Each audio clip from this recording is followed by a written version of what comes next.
1580, 103.3 WPKY, and every single day we do like to start Coffee Talk off with our Pledge of Allegiance. And, of course, we do that by letting our kids be the ones to do the pledge because, let's just face it, we just love to hear our kids do the Pledge of Allegiance, and it's a fantastic way to kind of keep them in the mode of it, even when they weren't necessarily going to school. So if you'd like your child to do the Pledge of Allegiance, all you have to do is leave it on our answering machine at 270-963-9155. And they can be the star of the day. All right, stand up, hands over your heart. Here we go. I pledge allegiance to the flag of the United States of America and to the republic for which it stands, one nation, under God, indivisible, with liberty and justice for all. Aw, it doesn't get any cuter than that.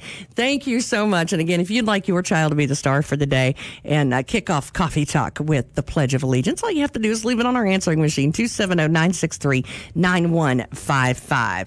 And kicking off our Coffee Talk this morning, today's Wednesday, and that means it's Extension Day. Miss Ashley White. Hello. How are you? Of course, it's Caldwell County Extension Office's Miss Ashley White. How are you this morning? I'm great. How are you? I'm doing pretty good. I've got enough caffeine in me, I think, to enough to choke a horse. So I'm going to fake it till I make it. How about that? No, I think it's it's a gorgeous day out, Ashley. It is. It's so nice. I was thinking about, do you remember last year at the festival you had that bicycle that controlled the blender? I do. Wouldn't that be a cool day to do something like that? Because the temp's only getting up to like 78. Yeah, and you wouldn't get too hot riding that bike, but then you could just cool right down with that smoothie. Right. I mean, I was thinking about that. See, I do think about you. And I will say, you do kind of get in my mind with all the healthy stuff. I've been trying. Well, good. I'm glad that I'm right there. Well, what do you got going? I know that we've got that 5K going on.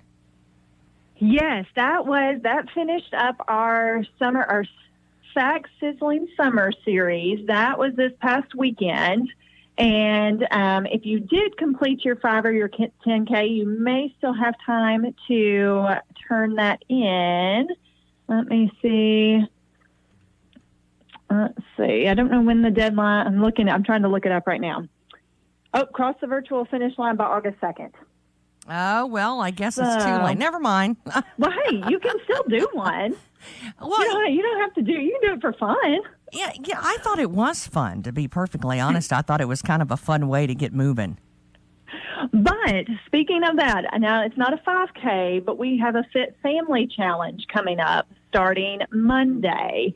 So we're trying to get that activity in as a family, and it will be a virtual program. You won't have to come in to meet for anything, but we're going to have families keep track of the steps that they take. And we've got free pedometers for those who register, and then we'll have prizes for those who complete the weekly logs and turn those in and at the end of the 6 weeks. Oh, wow. So we're excited about that. Yeah, we're excited. I think that'll be really fun. I know families are probably looking for things to do together right before they get back in the swing of school starting. So we thought this might be a fun thing. And it's not just walking. It is keeping track of your steps, but you can keep track of your steps just by being active. It doesn't have to be, well, we're going to go take a walk, but you can go take a walk. So... Well, I'll tell you, I think the kids, I don't know why this happens. Maybe it did when I was a kid, too. I'm quite sure. But it almost seems like they get more antsy right before school starts. Well, this is a way to calm those nerves. Being physically active helps relieve that stress. And you know what? Kids get stressed, too. Right. Well, and I think this year, everything's been kind of upside down for them. And, things aren't normal. So the stress level, it's kind of up there. Yes. And so this is a great way to spend some time together as a family and earn some prizes along the way. So you can't beat that. And it's free. So free's good. That's right down my alley. I'm going to tell you what. You know what I tried yesterday? Believe it What'd or you not, try? I did. I tried something healthy. You had a recipe for the day on Plated Up, and it was cabbage jambalaya. Oh, what'd you think? I loved it. Great! It was amazing. It was almost like a stuffed pepper in a way, or even like a cabbage roll in a way, too. I mean, it was kind of, I don't know, all of it put together. It was really good. Good. I'm glad to hear that. We will have the recipe of the day every day in August. And then we have a new Plated Up Kentucky Proud recipe series that will kick off on Thursday. And it will be on the University of Kentucky Family and Consumer Sciences page. So make sure that you go and like that. And then they'll be talking about our Plated Up Kentucky Proud meal plans. And then each Thursday during August, they will have a live recipe demonstration from some of the agents across the state. So that'll be a fun thing to do that goes right along with our recipe of the day. Well, I think that's cool because, I think last year there was one on like a squash, like a sautéed squash, and I still do that one, like a version of that. Yeah, it's some of them. I know that people may look at it and they're like, I don't know, but if you give it a try. Hey, my kids started eating sautéed squash because of that, so I'm all about that. That's great. When you find something that works, you just gotta stick with it. And they've got a bunch of them that pop up there, and not every one of them's for us, but there's been enough of them just to kind of shake things up a little bit, where you're not eating the same thing over and over and over. Sure, and we also have our NEP calendar recipes. We tried one of those at home the other night. It was the skillet enchiladas, and it has squash and zucchini and onion and then enchilada sauce and some different spices. And the fam was kind of like, I'm not so sure. And guess what? They liked it. I said, just give it a try. I'm picky, and I love it. With that seasoning, you can't go wrong. Exactly. So we have lots of different recipes, and like you said, they're not all for everybody, but we hope that we have something for everybody. Well, and it's not just all vegetables. Now, hang on. Just close your ears, Ashley. They also have a chocolate chip thing on there. It's not all just about veggies. There's some good old-fashioned cookie things on there, too. Exactly, and that is part of our Healthy at Home series. And we've had the Healthy at Home calendar for several months now since we have been healthy at home, but this is the first time that we have put it out daily on our Facebook page. So we're trying something new, and I thought these were really fun because each day is a national day. Most of them. I won't say each day. I don't think today is a national day, but each day is a national, or several days, are a national day, and it gives you something to do with that. So I thought those were really cool. Yeah, the chocolate chip thing was, because yesterday was Chocolate Chip Cookie Day nationally, so that kind of went along with that. Today's National Oyster Day, so yeah, I'm not interested. I think our Healthy at Home today is to sit down to dinner as a family. See, I really liked that, too, because it actually talks about use video conferencing for family members who are socially isolated. Yes. So even if you can't be right there with them, you can give them a call. I think that's fantastic. Thank you for this morning, Miss Ashley White. I appreciate that very much.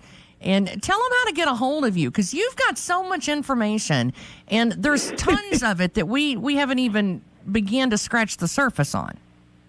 Yes, and it can be overwhelming, I know. So you can give me a call at 270-365-2787, or send me an email, send me a Facebook message. Check out our webpage. We've really been keeping that up to date. So if the Facebook is a little overwhelming and you're looking for one specific thing, go to our webpage, and you will probably be able to find it. And if not, call me, and I will help you find it. You know, my experience is not only do I find what I'm looking for, I'm finding a lot of other stuff there while I'm there going, ooh, look at that.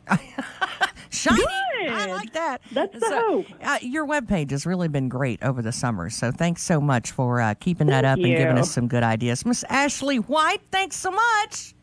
Thank you. From the Caldwell County Extension Office, 270-365-2787. They are always there when we need them. Of course, Shane and Joni and the rest of them, Miss Rhonda, they're always there to answer a question anytime we've got them. 365-2787. Heat wave. Summertime is here to stay for a while, and you'll need cool, good-looking clothes. You can count on Bella Marie Boutique to always have the latest styles and colors. Shorts, jeans, tops, dresses, and sandals. They also have jewelry and caps and other great accessories to complete your look. Be assured you can shop safely in the stores, or you can always shop on Facebook and Instagram and pick up curbside. Or remember, they ship anywhere for $5. Bella Marie Boutique in Princeton and Hopkinsville. 1580, 103.3 WPKY. And of course, we go from talking about vegetable recipes to talking about the man that can get us the veggies for free for the recipes. Before you cook the veggies, you've got to have the veggies, and we've got them. I'm telling you, you're our hookup man today. How about that? I sure am. Mr. Wade White, Judge Executive, Lyon County. And you've got another veggie giveaway tomorrow. Yeah, 1,700 boxes are coming back here, and we're going to be giving them away. Let's see. We're going to start about 4 o'clock Thursday and give them away until they're gone. Wow, that's this Thursday. Yeah, we're going to be back at the Lee S. Jones Park where we were last time, but we're not going to be next to the convention center. We're actually behind the horse arena, and we will have signs directing people where to go. And we're going to start right at 4, so no need to line up too early. Now, is this for anybody, whether you live in Lyon County or not? Yeah, what we've done is we've asked people outside Lyon County to start coming around 6. Okay. So that the Lyon County folks have a chance to get what they want, and that probably will work best because I think we're going to have plenty. We've reduced the amount that we give people. One family will get 2 boxes. If you carpool, of course, you have 4, but we ask that you only carpool with 2 families. And you don't have to get out of your car either, right? No, I'm going to be standing there with a few other volunteers, and we'll put it in your trunk. You just pop your trunk, or we'll put it in the back of your truck.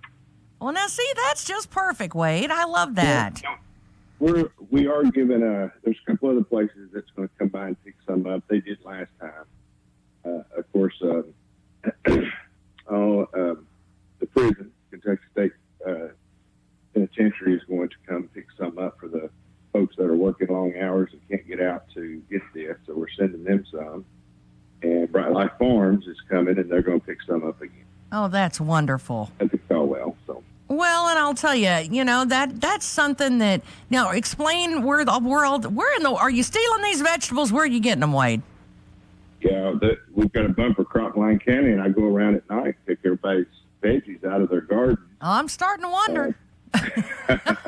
No, Crystal Childress, she works, I think, out of Owensboro or Henderson, and she was the one that has been setting us up with this. It's through the USDA. They are buying vegetables from a lot of these farmers across the nation that sell to restaurants.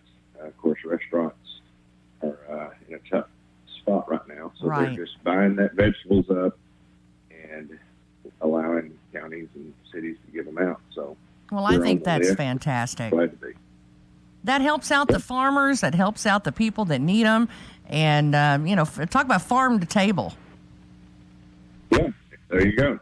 It's a good program, and it's good vegetables. I took a box home to test it out, and we went through all of it. So it's a lot of stuff in just one box, and we're going to give 2. Is that how you made that zucchini boat the other day? I did show you that, didn't I? Yes, he did. Yeah. And it looked really, really good. Wade White can cook. You heard it here first. My wife did that. I had a feeling. I was trying to give her a plug there. I was wanting you to do it. Yeah. See, that's how you get another zucchini vote, Wade. You say how wonderful your wife can cook. Exactly. Well, thank you so much. Remind us again the time and the place for the veggie giveaway tomorrow. Time is 4 till it's all gone. We should have boxes up until 8 or 9 o'clock, I'd say. It's at Lee S. Jones Park. Follow the signs once you get there.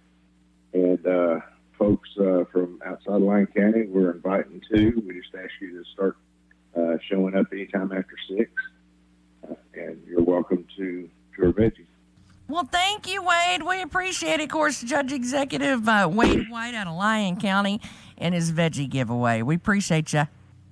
Good deal. Thanks for spreading the word. We'll see you later. Thanks so much. Of course, that's the kind of news I like to spread, is that good news, that free food news. That's my favorite kind. Of course, make sure that you tell them thank you when you're down there, because this is the second round of free veggies in a pretty short amount of time. So we sure do appreciate the folks down there. Again, those free veggies and that giveaway starts at 4 o'clock tomorrow in Lyon County. So Lee S. Jones Park. And again, that's absolutely free for anybody. 4 o'clock for Lyon County, 6 o'clock, let everybody else come in outside of Lyon County and pick those up. And it should have plenty to make sure that everybody gets what they want. Hey, stick around. You know, coming up this weekend, we had talked about it, and I've already kind of told you, let the cat out of the bag. I'll tell you why that's kind of a thing in just a minute. But, of course, this weekend, on Saturday at noon, we're going to have a very special presentation about a big special, kind of almost like a documentary, but it's going to be more fun than that. I don't know what you call it. Anyway, it's called the Virtual Summerfest from Fredonia. Normally, we would be having a big Summerfest over in Fredonia this weekend, but, however, we know that a lot of the festivals and things have changed this year, so we're going to have fun one way or the other.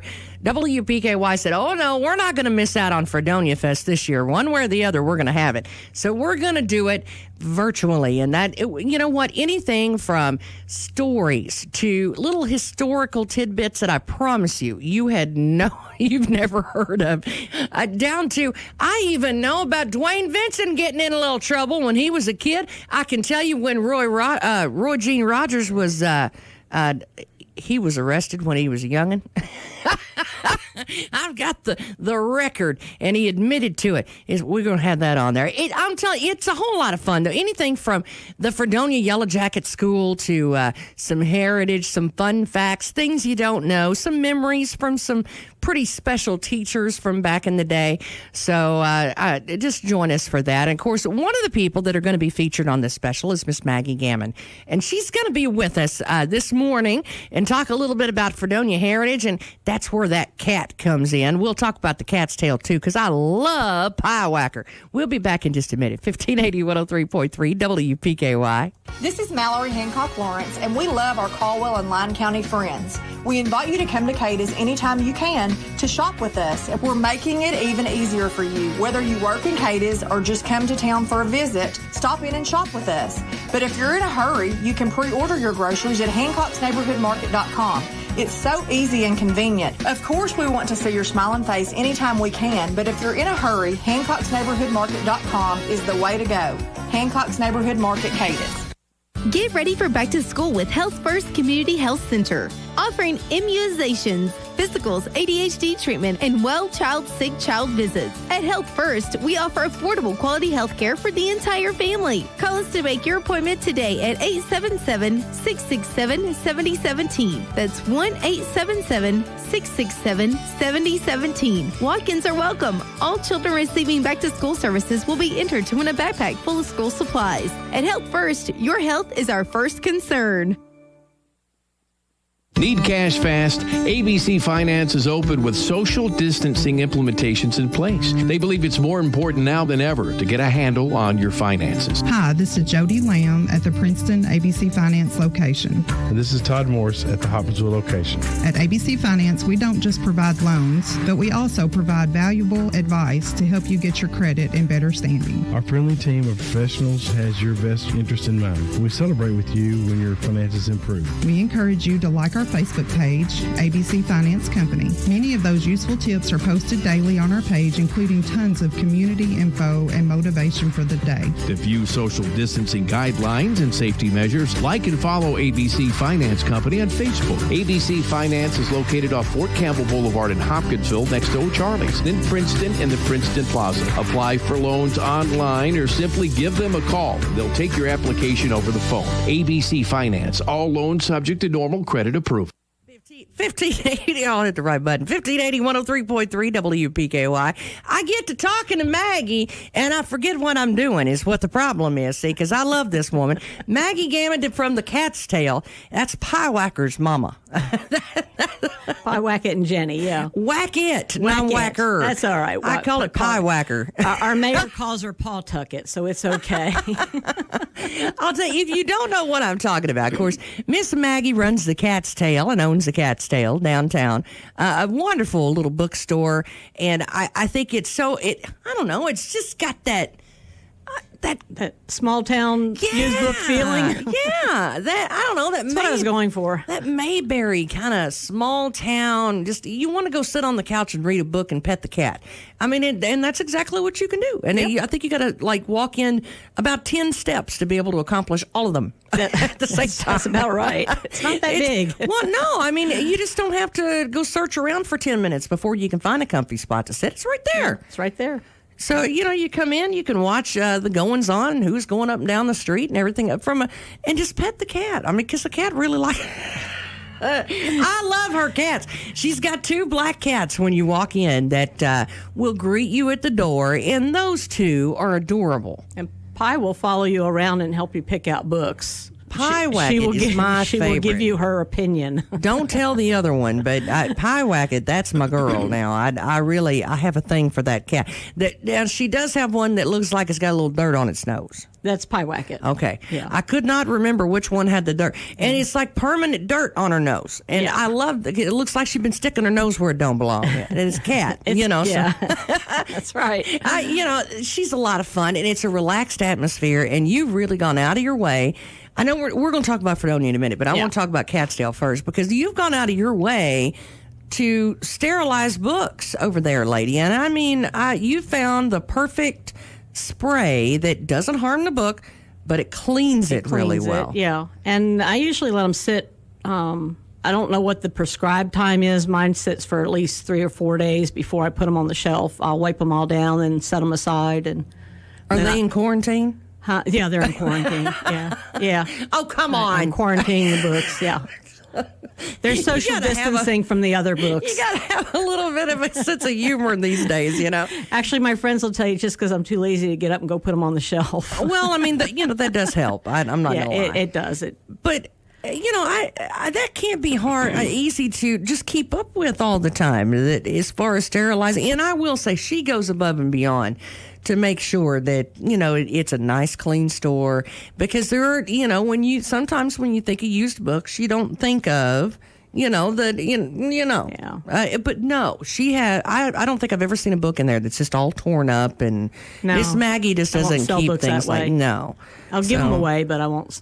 Well, I think that's what makes the difference. If they've got one more good read in them, they go in the free bucket.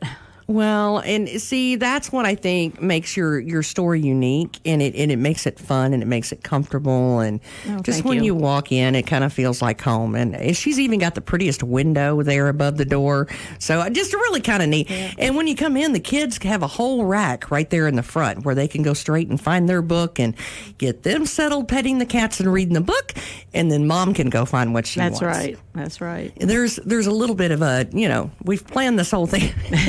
Well, we haven't. I haven't. Miss Maggie did. She said, that's the whole reason why it's set up that way. Yeah. That's how I designed it when I first started thinking about this about 25 years ago. I knew what I wanted it to look like, and it turned out looking pretty close to what I wanted. So well, and I'll that kind of lends itself to you're pretty into history and heritage and very that much, sort of thing. Yeah. And when we talk about Fredonia, that's where it's at. Yeah. My mother's family has been in Fredonia since the early 1800s. Oh wow. So she was a Fredonia girl, She met a Philadelphia guy and moved away, but every summer we came home.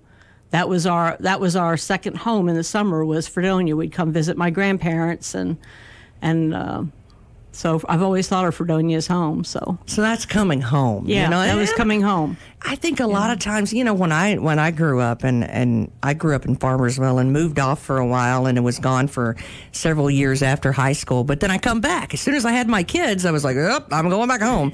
You know, I think that's one of the things that draws you back. I see that with a lot of people. Yeah. Once they have their kids, they come back home. Yeah. When Daryl and I got ready when we started talking about retiring and whatever, we knew we were coming back to this area. So I live like halfway between Princeton and Fredonia. Although the shop is here in Princeton, but I try to be involved in Fredonia activities. What's your favorite memory as a kid of Fredonia? I guarantee. Well, they said I'll start off this way. The festival run for 56 years in a row. Yeah. I mean, that's a long time, up until this year. So do you have any memories of the festival when you were a kid? I have a few memories. A lot of the time when we'd come in, my father was a school teacher, so he had summers off, but he also had a summer job. So we would usually come in June, which coincided with one of my brother's birthdays, so we always had his birthday party here. But I remember a couple of years after the festival got started, which I think was 1964, I think it was, we came in later so we could go. My grandmother had called my mother and told her about of course, my grandparents were Lions Club members, so my grandmother was a lioness, and when they had the Lioness Club, and which did all the cooking. And the cat. Oh, the cat thing again. It's the thing. It's a theme with you. Yeah. Look at there. Yeah. Cats are a icon in my life, I guess. Evidently, it's kind of meant to be. But anyway, we came in. I do remember a couple of early years that we came in for the festival, and so I've just always loved. I like little small town festivals. It's community and it's caring and it's family. Well, when you were, what's your favorite part of the festival when you were a kid? Was it the cotton candy or? It was probably the snow cones.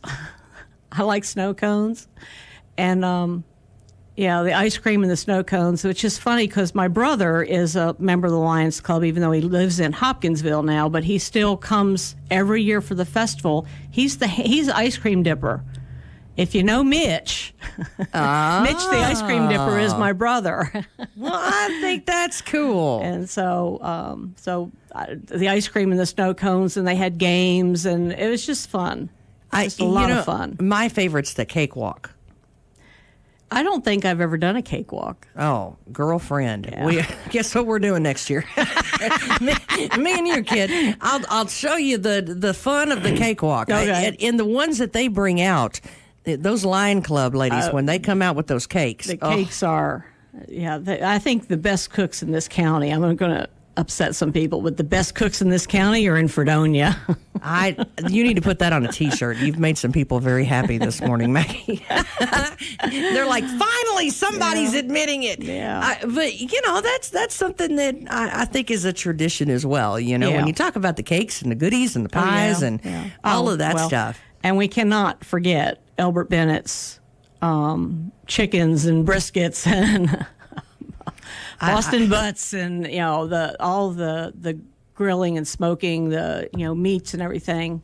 I'm really going to miss that this year. Well, even when I couldn't get to the festival, I at least got down there in time where I could get supper to take home. I believe he told me last year that he had done it every year. I think he has. But last year he was going to retire. He was going to hang up his apron and let somebody else do it. And I just want to say, see what you did? Yeah, you jinxed us, Albert. You can be mad at me later for it. But I was thinking about that the other day, and I was like, wait a minute, Albert. What did you do? See, we don't want you to quit. That's somebody telling Albert, you can't quit on the smoking. Yeah. That's you meet under the shade tree. And that was something that we were doing last year. I remember sitting there talking to him. We're kind of all taking a break under the shade tree, getting a little lemonade and then taking a break. And, said he had been there. I think Linda said he had left the house like the day before sometime and didn't even remember if he come home in the middle of the night because he was still doing this meat. And I said, that's one of the things, though, about it that you always know. Kind of, you could know who's smoking meat. You could know who's down there under the shade tree. You know that Mitch is over there dipping the ice cream. Yeah. It's that's part of, I think, the twinkle of the festival every year. Yeah, it is. It's family. And I better say, my sister-in-law does the snow cones. Oh. Just in case Jean happens to hear this. And what's her name? Jean. Mitch and Jean Miller. Well, there you go. That's snow cones and ice cream. Yep. Well, and when you used to come in for during the summer when you were a kid, you said your dad was a teacher. Yeah. Do you remember the Yellow Jackets? No, not really, because I wasn't connected with the school there in Fredonia. Because when we came, it was summer, so school was out. Mm. And for most of those years, my grandparents were living out on the family farm out past Flat Rock. And and my grandmother was the postmaster, so we would come into town sometimes, but I didn't really get to know the Fredonia kids very well. I think later on they moved. There used to be a house there across from the ballpark. There was a great big ginkgo tree in the yard still. I think Ackridge's has a building on it now. Oh, wow. But my grandmother had that house. It's the old Elbert Hilliard house. And it was my grandmother bought it from her uncle Elbert, and we called him Unc. And we would play there. So I got to know some of the kids that lived in the area, but we weren't there long enough for me to build any real friendships. That didn't happen until I was an adult and started going to the Fredonia Heritage meetings, and I started meeting people whose names I always knew. And now you can put the face with. Now I've got a lot of friends in Fredonia. So you said your grandma was postmaster? Yeah, grandmother was sworn in as postmaster of the Fredonia Post Office, I think in 1964. I think it was 64.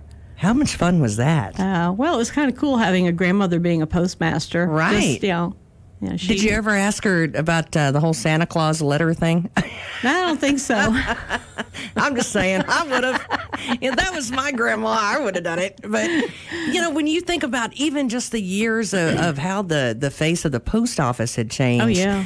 Just in the time period of Fredonia itself. Yeah. My goodness. Yeah. You talk about the Pony Express and then go to to your grandma being able to be the postmaster. Yeah. And really and truly, it wasn't that many decades in between the two. No. And it's funny because doing the genealogy, I found several ancestral uncles and cousins, whatever, that were appointed as postmaster at various places. Like we had Fredonia, and I don't know if Flat Rock actually had a post office, Walnut Grove, and little places, Crane, and they would be appointed as postmaster, but it only lasted like a year and a half, and I don't know if it was a political change or what it was, but they didn't stay long.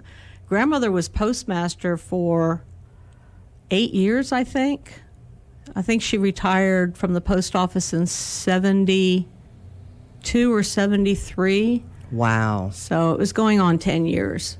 Well, what's your favorite thing with being involved in the Heritage Society? I guarantee you have heard some interesting stories and some fun tidbits that maybe not necessarily everybody's heard. And what's your favorite story? Well, most of my stories are stories that I've heard told on my grandparents. And a lot of people know these stories, so they're I don't. So you go right ahead. I'll tell you one of the most famous stories about my grandfather. My grandfather was Mitchell Clift, and Mitchell was known to be forgetful about some things. And one day he came into town, and he used to be a magistrate and a sheriff, and so he was always at the courthouse for something or the other. But he came into town, parked in front of the courthouse, went and did whatever he needed to do, got in a car, and drove home. And a little while later, a lady called, and she said, "Mitchell Clift, you took my car." because back then I guess people didn't leave keys in their car. I mean, they left their keys in the car. And he had gotten in the wrong car, and I don't think it was even the same kind of car. He just got in a car and drove it home. It looked good to him. That's something I'd do right there. So he had to take her car back to her. And then there's the time he left my grandmother up on the roof. Huh? Yeah. Now we want to hear this. There was something on the roof that she wanted him to do, and he wouldn't do it. And my grandmother and my mother inherited this trait. By golly, if they wanted it done and so nobody would do it for them, they were going to do it themselves. And grandmother got the ladder and climbed up on the roof, and she was doing whatever it was she wanted to do up there. And my grandfather came along and saw the ladder there and thought, well, that's not safe. So he took the ladder and put it in the barn and went to town. And came back several hours later to a very, very upset grandmother. But what we want to know is that the day that he took the other lady's car? It could have been.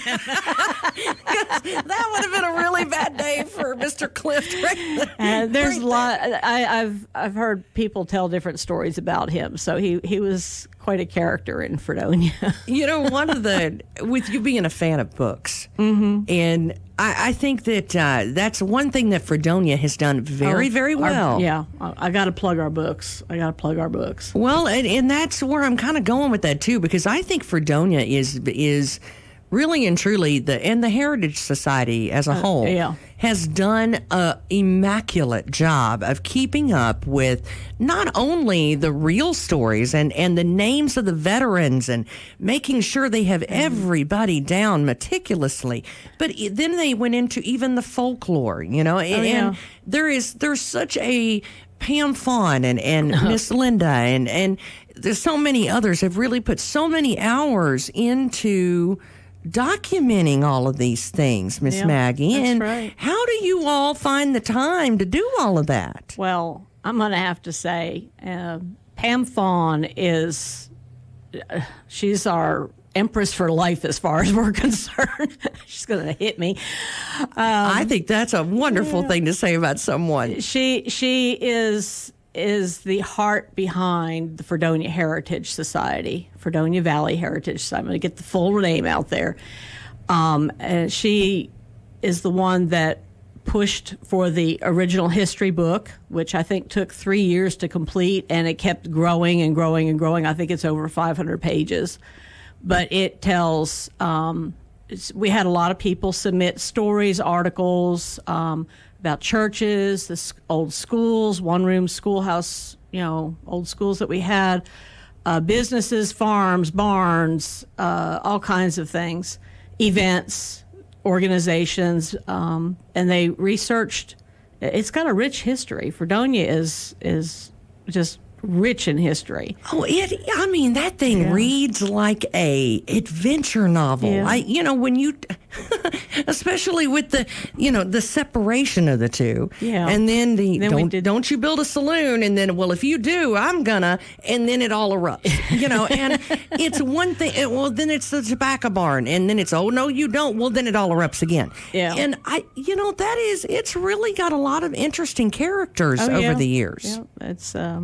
It's a unique place. I think I think our motto is a small valley with a big heart, and there might be some family squabbles here and there, but when it comes time when you need it, they pitch in and they help, and they're there. You can always count on a friendly hand to help you if you need it. When I see one of the things I thought that was cool last year is when they were auctioning off the knife.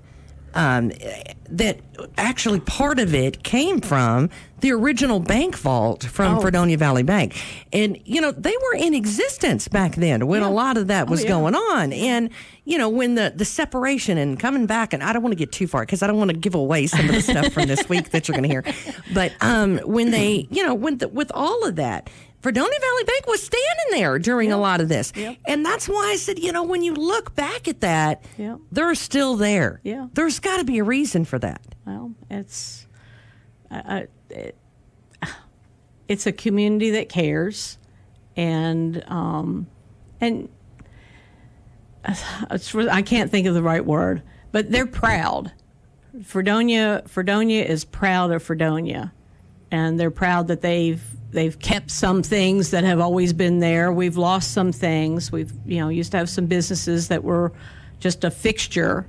I do remember when grandmother and grandfather were living in the house, Uncle Elbert's, Uncle Hilliard's house. We would go out the back door and walk through the alley, go into Tally Baker's grocery store. We'd have like a quarter in our hands, and we could buy bubble gum and penny candy. Isn't that something? And ice cold Coke out of the old, you can't get a cold Coke like that anymore. Coca-Cola or RC Cola here.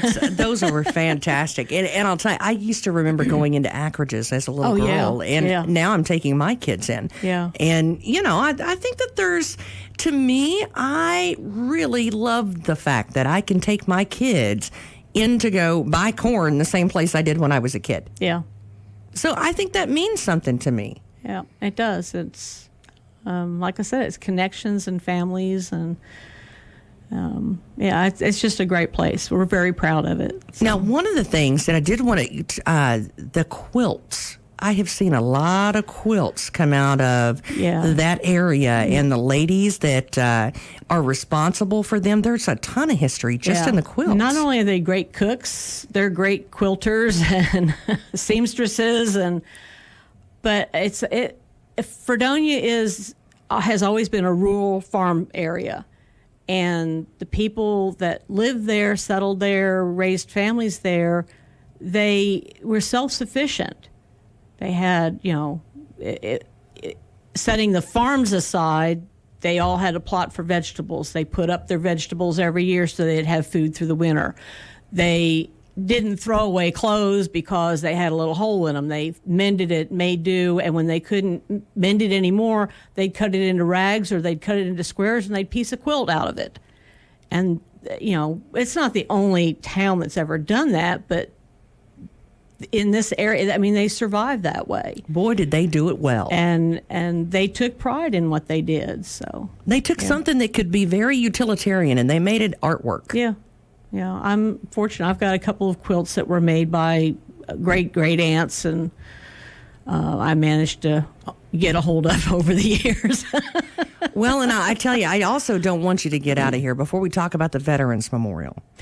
Veterans Memorial, that's our project right now. Yeah, and I think there's others that can tell you more about it because the last I heard on it was before the corona shutdowns and everything. Right. It was brought at one of our final meetings before we weren't allowed to meet anymore because we'll never get just less than 10 people in a room. So we usually have a lot of people. We were talking about, of course, the bricks are being sold right now that you can have engraved for first responders as well as our folks. That's right, law enforcement and correctional officers. And as well as vets. Right. And why does the Veterans Memorial, why is that special to you?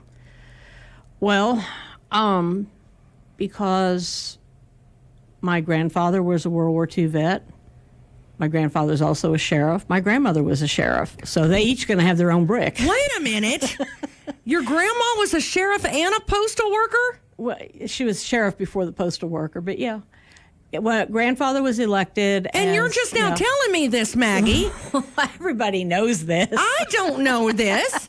Now, wait a minute. Well, I want to talk about your grandma, the sheriff. How in the world did your grandma, what was her name again? Pauline Clift. She was a Wigginton, but she's married to Clift. Papa was elected sheriff, I think in 41, I think it was. Or 42. I got to look up the years. I get fuzzy after a while. Anyway, he was elected sheriff just as we were entering into World War II. And he got drafted to enlist. And the fiscal court voted to have, of course, grandmother was working, I guess, as a deputy, helping him collect taxes and that sort of thing. And they voted for her to fill out his term. So he went off to war. And she was sworn in, and she was sheriff. And her first act as sheriff was to arrest the most notorious bootlegger in the south end of the county. Well, go, Grandma! Yeah. I've always been proud of that. I'll tell you, what a lady. Yeah. I think that's spectacular. I don't think she was the first sheriff. I don't remember if she was the first woman sheriff in Kentucky, as opposed to the first elected sheriff. She wasn't elected. She did run the following election. Papa was just about ready to come back from Germany, but she put her hat in the ring, and she didn't win the primary, so she didn't get a second term. But wow! Yeah. So how long did she serve? It would have been 1.5 2 years. I think his office was like 42 to 44, so she served 43 to 44. So somebody should make a movie about your grandma. I'm just saying. She went from post office to sheriff. Well, the other way around. Or sheriff to post office, yeah. Or in postmaster, not just mail lady, but right. Yeah. Wow. So, take that, Grandpa. How you like them apples? You know. So I come from a long line of very determined women. It seems as though. And then, of course, I don't want to make light of that, but I didn't want to, skip over that. Once you said that, I couldn't ignore that at all. Of course, if you're just joining us, this is Maggie Gammon from the Catsdale in Fredonia and Fredonia Heritage Society, WPKY Princeton. And this morning, we're talking about some of her memories. And we just got through talking about her grandma, who's, by the way, was the sheriff at one point. Amazing. And the postmaster. And you said I had just asked you previously before I got very sidetracked for a moment, why the Veterans Memorial? I have a lot of ancestors. My father, my stepfather, my grandfather, aunts. Well, I think I might have even had an aunt who served somewhere. Cousins, uncles, whatever. I've got a long line of family members who served in the military. Oh, brother. My brother was Coast Guard. And veterans are important. The veterans are what kept this country safe and free. And we have a lot of, if you've looked at our veterans book, which took us, I think, 3 years to do because we kept getting more and more names. And again, kudos, I'll say bravo Zulu to Pam Fawn for editing that book, because she did a great job putting it together. Because it's not just a list of names. There's stories and memories, and she put in facts about what was going on in the time frame of the different times of war. So we've got a rich history of men who have gone off to serve their country. And a lot came home, but some didn't. So we try to hold those in our memory, too. And women that served in their place while they were gone. And the women who served in their place, yeah. When in any time of war in the past, when the fathers and husbands and sons have gone off to war, the women have had to do everything, not just their own work of taking care of the food and the house and the clothing and the kids and everything. They now had to take care of the farm or whatever the business was. And you've got to be strong to do that. And some of them, their sons or husbands or brothers didn't come home, and they had to keep on going. So, do you think that's why Fredonia has kind of a history of strong women that just kind of come out of that area? I think so. I think that's part of it. And I'm the lucky recipient of that genetic tower of strength. Well, no, I think that's fantastic. I think that's something to show our little girls and to, let them know, yes, you can. Yeah, you can. You may not want to sometimes, but right. You can. You can, and anything you want to do. If you want it bad enough, you'll find a way to do it. So what does Fredonia as a whole, just kind of to sum up the whole thing, if I was to look at you and say, Maggie, what does Fredonia mean for you? What does that word? What does the city? What do the people? What does it all mean to Maggie? I've said this before, but I'll say it: family, and we kind of have an unofficial motto in Fredonia: stand on a corner, throw a rock, you're going to hit a cousin. I'm related to probably 3/4 of Fredonia through some line or the other. When I do my genealogy, I'm constantly, oh my goodness, look, we're fourth cousins. So, It's family and faith. I think there is. I don't want to overlook. There is very strong faith in God in Fredonia, and we believe that He is looking over us and helping us. So. And that's how those women got through what they got through. Exactly. Well, thank you for being with us on Coffee Talk this morning and being a part of the special. And she lets me come down and invade the Catsdale every once in a while downtown. And I'll tell you, I'm about due. I told her, I said, you need to go to pet my cat and tell them that I said hi. So tell them your hours downtown at the Catsdale. Okay. Well, I'm closed this week because my daughter's visiting. From a non-quarantine state. I'm going to say that. My daughter and her family are here, so I'm officially closed this week. But my normal hours are every day except Wednesday and Sunday, and I'm open from 11 to 5. So. Well, and anything from books that you have there to books that they can't find, but you'll find for them. Yeah. I do search for out-of-print books, hard-to-find books. Sometimes it's taken me a while, but I'll eventually find what I'm looking for. I will say, and I tell people that I think every time I'm around her, and when I talk about her, is that, she even helped my dad find a pretty rare book and even a cover for his Bible. Yeah. So if you've got anything that you're looking for, make sure that you ask Miss Maggie, and I promise you she can help you in one way or the other, or she'll find a way to find somebody who can. If I can't do it right away, I will eventually. I'll find it. Thank you so much. Thank you, Miss Maggie from the Catsdale downtown. Give them your phone number one more time, sweetheart. Phone number at the store is 270-896-5080, 5080. A message from Carrington Services. I am Kentucky Colonel William Carrington. I am a Christian motivational speaker and author. As we start to see our great country reopening and local businesses starting back up, we can feel the sense of pride knowing we can move forward. During this time of chaos and pandemics, we, the citizens, will not lay down. We will fight our way back. I am asking everyone to do your part. Support local. Together we will get through this. Princeton proud. This is Big John, Big John's Barbecue. Just like to thank everyone for voting for us for the best food truck again this year. We look forward to serving fantastic food every day. Thank you, and y'all have a good day. B&C Unique Boutique is now open in the Princeton Plaza, offering boutique fashions, footwear, and accessories, sizes small to 3X. New fashions arriving